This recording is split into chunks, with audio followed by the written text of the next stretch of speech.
Hello, everybody, and welcome to another episode of Tennis Channel Inside In on the Tennis Channel Podcast Network. Mitch Michals live from the Santa Monica studios for another interview.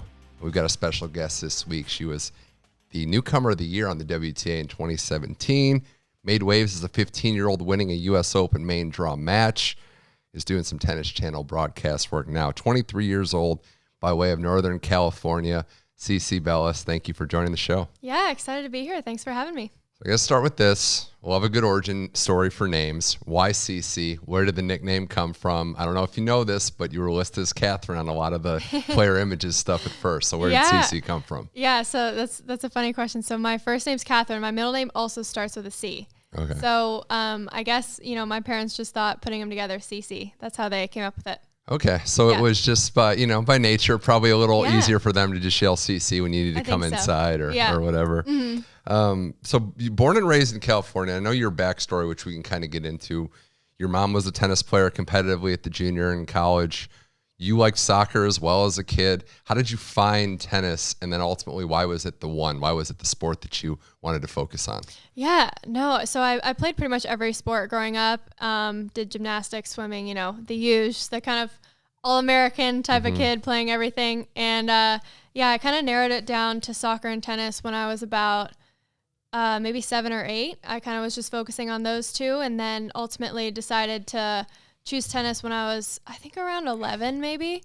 I really liked the individual aspect of it. I think soccer was so fun to be on a team, but I really liked, having the individual kind of, if you win, it's all on you, but if you lose, it's all on you as well type of vibe from tennis. And I really like the competitive aspect of it. Were you someone that just loved being out on the court? Did you ever experience any burnout, or you just couldn't get enough of just picking up a racket and playing? No, I could never get enough. That was every coach that I had always said that about me. They were like, "Oh, we can't seem to get you off of the court. You can never want to put your racket away or anything like that." So that was definitely kind of how I thought about it.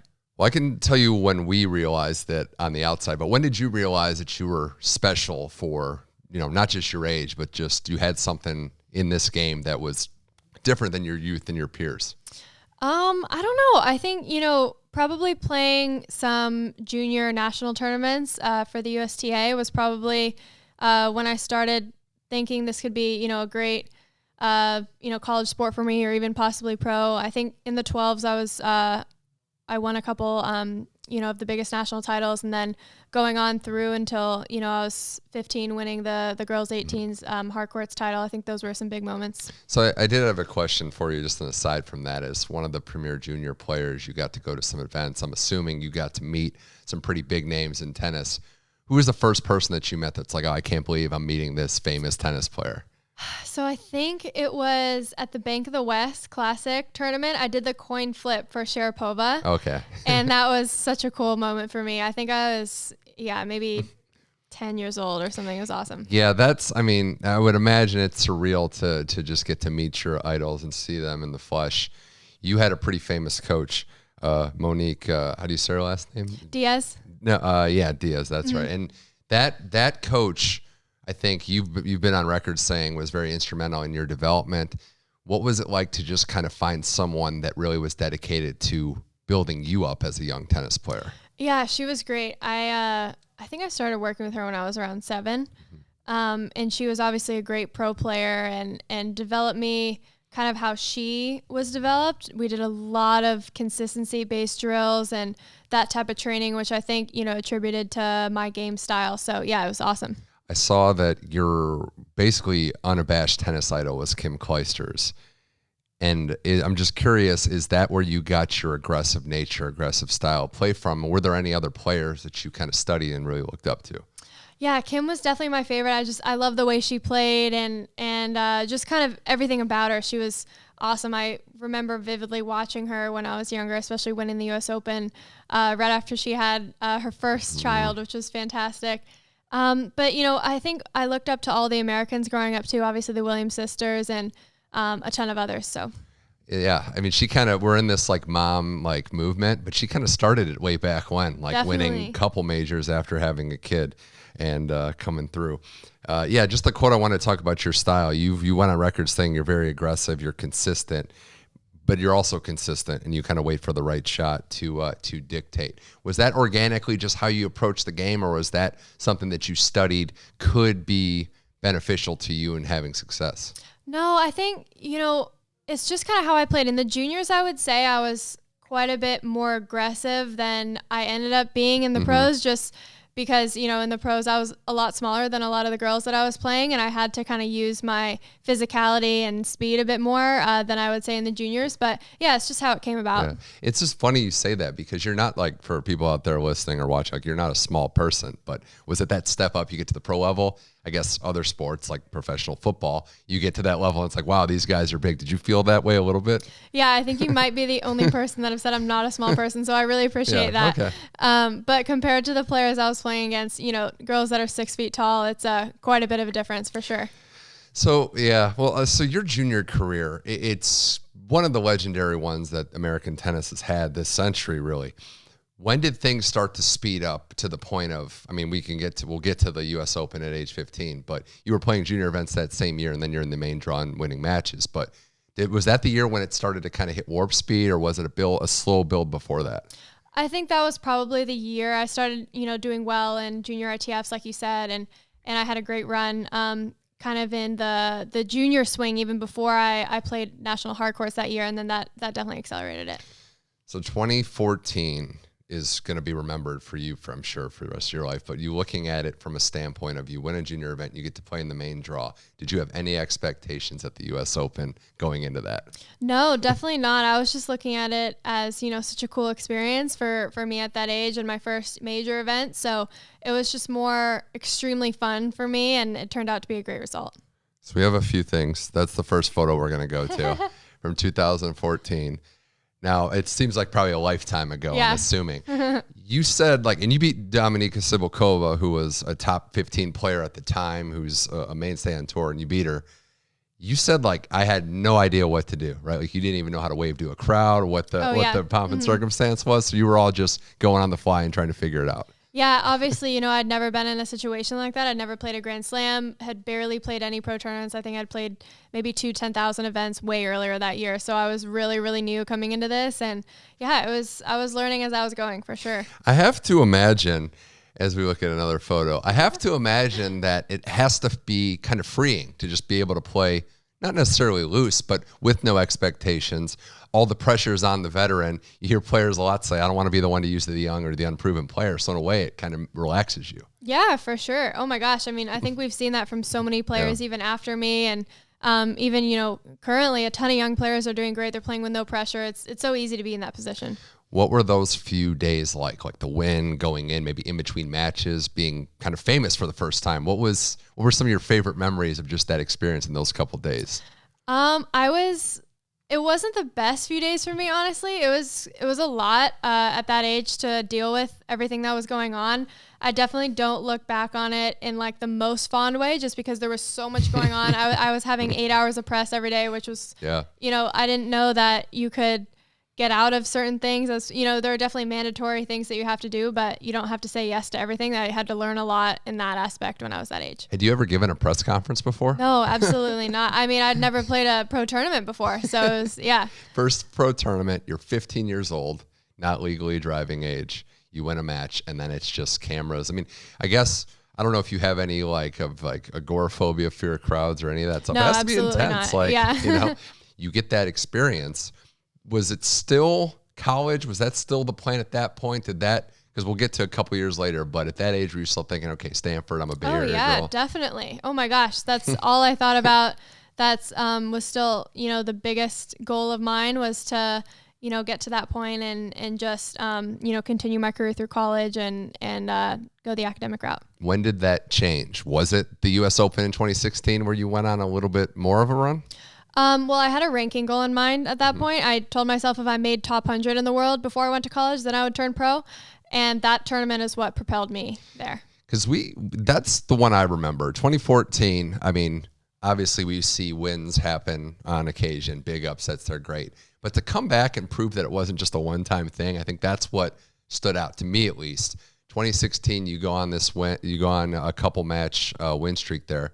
And you actually had fans there that remembered you. That's what I also remember from them. Yeah, that was a fun moment. I'd come through qualies at that event, so I think I was 5 matches in and just absolutely exhausted, but it was so much fun. So you hit the ranking goal, 2016 U.S. Open right there, just getting off the ground. You hit the ranking goal at that U.S. Open? Like that's when it was okay? It was either, I think I hit like right 100 or right around it. How did your family, parents, how did your circle take the news that, okay, it's time to maybe go pro and not college? Yeah, I mean, they were a big part of making that decision with me. It was definitely not just my choice. I needed extra support around, is this the right thing to do? What should I do? I've been holding out on this for a while, but I think, it was definitely an exciting day for me and fun to kind of be on that journey. The run at the U.S. Open ended against the eventual champion, Angelique Kerber, who's #1 in the world, had her best career year by a mile. What was it like sharing the court with her and just, getting to kind of for the first time, still not even an adult, experience what that level of greatness was like? Yeah, it was insane. It's funny. When I've been broadcasting this week, it's come up a couple of times when we've been watching and commentating on Kerber's match that she was definitely, at the time, the best player that I'd ever played, just with how solid her ground strokes were and how incredible she was playing at that time. It was really cool to share the court with her. When you were on the court with her and you got to kind of experience it, were there certain things with kind of professionalism, I want to say, because you're still at that age super young. Did you kind of, maybe not just her, but being around the pro game, playing in a couple U.S. Opens, did you kind of pick up on some things about how this is life on Pro Tour? Because you're never going to really know until you experience it, but were you starting to get an idea of what that was like? Yeah, definitely. I think I wouldn't necessarily say at that point, but later that year when I was playing a ton more tournaments, I think that's when I picked up on it more. Cici Bellis here on Tennis Channel Inside In. As we go to your decision to go pro, 2017, you turn 18, and you have, by all accounts, just a tremendously consistent season.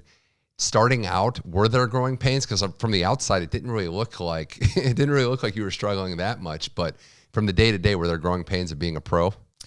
I don't think so, honestly, at that point. I was enjoying it so much and yeah, just really having a good time. I didn't feel any, too many growing pains or stresses from it.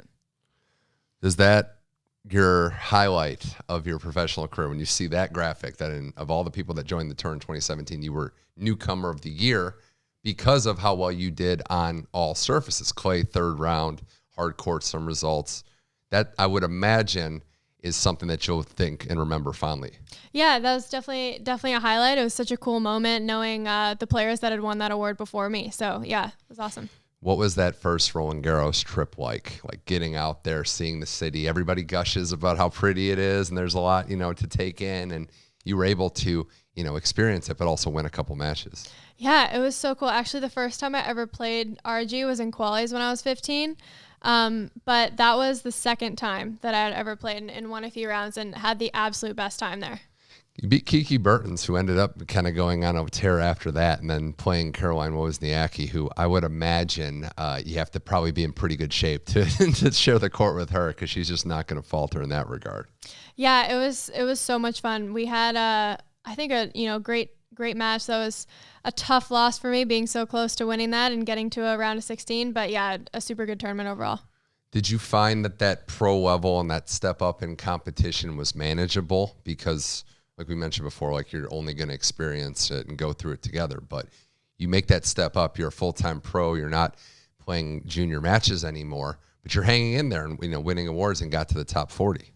Yeah, I think that was the biggest thing for me, was just kind of hanging in there and kind of seeing how it played out. So unfortunately, it kind of turns to, the not so fun stuff to remember. When did you start to feel any discomfort, issue, injury related? Because you seem to have been pretty healthy up until about this time. Yeah, I really wasn't a player that had, injuries growing up or anything. I was really fortunate about that, but it was the French Open that that we just talked about, where I made it to the third round, that I started kind of feeling it a little bit. And then kind of played with tendonitis that whole year until the following year when it got really bad. So that's 2018. And the cruel irony of fate and of life and everything is you notch your biggest win of your career, beat Pliskova in Qatar in February. Mm-hmm. And then by March, it was like, I have to shut this down. It had gotten, is that correct? That it had gotten too bad? Yeah, I think it was just actually in April. It was, I was playing a tournament in Mexico, and there was, I played my match, and the next day I woke up and like couldn't move my wrist. So, that was kind of the end of it at that point. What are some of the things that we don't see on the outside of just the process? And I know mentally it can be, if not more draining than the physical part. What were some of the, tough parts of going through an injury and being a tennis player, maybe feeling that, you're robbed of it at a certain time when you're just hitting your stride? Yeah. I think the toughest part was not being able to compete when that's like all I wanted to do. I just turned pro or I guess a couple years before that, but I was still obviously a teenager, really young on tour and doing well. So it was tough for me to not be able to, train and compete and put my game on the line. So April 2018, you wake up in discomfort. Do you have surgery right away after that? No. I went through a couple different opinions on it and ended up with a doctor that had, I think, done the wrists of Del Potro, Madison Keys, a lot of the top tennis players.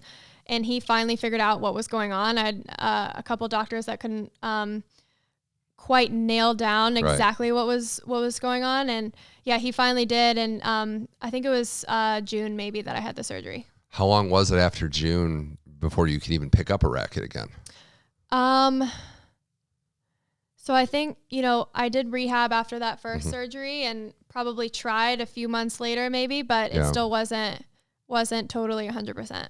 When you look back at any of this stuff, do you have regrets on maybe not necessarily decisions, but just trying to gut it out maybe a little too much? Did you have anything you think maybe I should have done a little differently? I don't know. It's tough. I wasn't, I didn't come back too early or anything. That's not what happened. It was just, it ended up, not really working out. It wasn't really something that I did. So I don't have any regrets. It doesn't seem like it was an overuse issue either. Like it was just going to happen whether you're playing college or whether you're at the pro level. Right. Yeah. It was just genetic, unfortunately. Yeah. But, overall, I think, not too many regrets. Well, I think 2020, when you came back, and again, this is, we're fast forwarding here, but April 2018, it was like over a year and a half, basically, of just getting ravaged by this injury.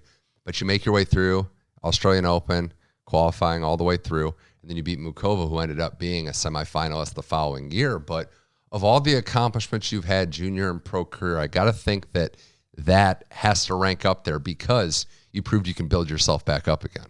Yeah, that was a huge moment for me. And I think just being able to get through finally all the injuries and in the rehab and getting back to playing was huge and something that I'm definitely proud of. 2020, when you got back on the court and you started playing, was there still discomfort from the get-go? Did it just kind of rear up and flare up later? There was a little bit, but not enough to be worried about at that point. But then later in the year is when it started going downhill. When and I know it's a tough question to ask somebody younger, but when did you get to the point where you felt like I kind of have to, or I'm starting to think about maybe giving up the game and moving on to other things? Yeah, it was probably that summer-ish or that fall. And COVID happened, so we didn't play for a while. And then it was in 2020 that I was playing a couple pro circuit tournaments, and it got really, really bad, my elbow. So at that point I was like, if this doesn't, kind of clear up, then it's not looking good. Yeah, you mentioned before we started that you feel fine today, but it's the serving and it's at that elite level. So I guess in one sense, it's great that you're not going to go through life like some injured pro athletes that are just ravaged and don't get around well. It's just to compete at such a grueling sport, such a talent-filled sport, it needed to be a little better, unfortunately. Yeah, no, I can go out and hit totally fine, and I do sometimes for fun, and it's awesome that I am able to still do that. I feel really blessed that I am. But yeah, I think serving is a pretty big part of tennis, and that's not something I can do. Well, when you look at your, albeit short career, it has to feel, at least from the outside, it has to feel like you had real moments, like you were able to have mini runs at the U.S. Open, win a match as a 15-year-old, have fan support, have these, a top 40 ranking and a WTA Newcomer of the Year award, moments that a lot of players, even the ones that play super long, never get to achieve. You packed a lot into that short career. Thank you. Yeah. I mean, I'm definitely glad I could do what I could in the short period, and obviously definitely wish I could have done a bit more and had a bit more time. But yeah, I'm definitely happy with what I'm doing now, and happy that I did have the career that I did. So more with Cici Bellis here on Tennis Channel Inside In. Well, in addition to, your tennis career, you were somebody that's attacked life positively. And I think this is commencement from a little bit ago. It is, Indiana. yeah. That's last week. Last week. Wow. Yep. Okay. We're pretty up to date here then on your life happenings. But yeah, you are. Indiana, you get your degree. Was it a business degree? Yeah, business and minor in finance. Nice. And this is, again, all credit to the WTA's partnership, providing these opportunities. But I'm starting to see why in researching you're going to get an MBA, you're working. Stanford really missed out. I mean, yeah, that would have been, Stanford would have been a cool experience, but I'm so happy with the experiences that I've had. And obviously, the people that I met, that's one of my favorite professors right there in that photo. So yeah, it's been fantastic. And it was a no-brainer, right? Like you were going to go back to school. You were going to eventually get your degree and then think about more than just playing tennis. For sure. I always wanted to have that in my back pocket as a backup plan, and it definitely paid off that I did that. So talking about some of your current stuff, and I just want to make sure we have it all here. You're an investment analyst right now at Lead Sports and Health Tech Partners. And I looked up kind of some of what they did, investing in smart resources, want to get fan engagement and well-being going. But if you could talk to me a little bit about what exactly that company is and why it pulled you into it. Someone that's obviously so excited about being there. So it obviously touched something inside of you to work there. Yeah. So it's so funny. When I committed to Stanford, I knew I wanted to get into venture once I, finished college. Just kind of growing up in the Silicon Valley area, it's all that was talked about, and so much buzz around it. So it always interests me. And when I stopped playing, I got an internship with a huge kind of land developer who developed all of Lake Nona right around, the USTA area. And their joint venture partner is Lead Sports and Health Tech Partners. So it was started by the grandkids of Adi Dassler, which is a really cool story, the co-founder of Adidas. And we only invest in sports and health tech companies. So it was actually a pretty perfect, kind of transition point for me coming from being a pro athlete. So yeah, it's awesome. It's something different every day, and really interests me. Well, sorry for the old Nike photos then. I know that was a past lifetime no. ago. Don't. I'm a huge fan of Nike still. That it has nothing to do with that. So. But that's good though. It's just it's so, I guess, refreshing in one word. But you never had that "what am I going to do with my life after my career ends" moment. You were already thinking, okay, this is going to be fun, and you seem to be enjoying it just as much, if not more, than your actual pro tennis career. Yeah, I was absolutely never going to be one of those people that takes 5 years to figure out what I want to do. That was just not going to be me. I think anyone who really knows me probably figured that something like this was going to happen pretty soon after. I feel like I'm the type of person that would move on to something that I enjoy just as much or even more, like you said. So. When did you catch the commentary bug? That's you in Charleston, working for Tennis Channel. You're calling matches here for T2. And I know last year, I think, did it start some NCAA work calling some of those matches? So when did you catch the bug and think, this is something I'd like to do as well? Yeah, it was kind of earlier this year, I think. I got this opportunity with Tennis Channel in Charleston and really liked it. And I'm having a blast this week. So, I'm definitely looking forward to doing some more. What's some of your favorite parts? And also on top of that, some parts that are a little more challenging than maybe you would have expected before you had a live mic in your hand? Yeah, I mean, I think for me, it's pretty simple just because I've played the game for so long and I've watched so many hours of tennis, and, either being the player or watching it, I've just had so much experience overall in tennis. So I think I can, give some interesting insight, both being the player and just being watched it for so long.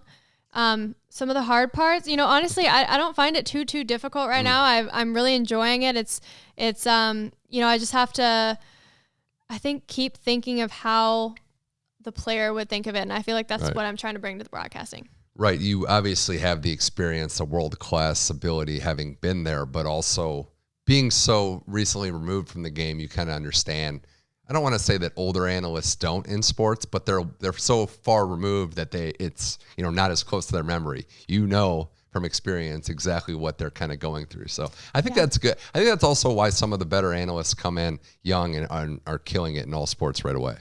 I mean, I definitely like to think so. I think, I've played every single one of these players That's too. true. So I think I feel like I know them all like the back of my hand. I know their game style and just from literally playing them. So yeah, it's a cool experience.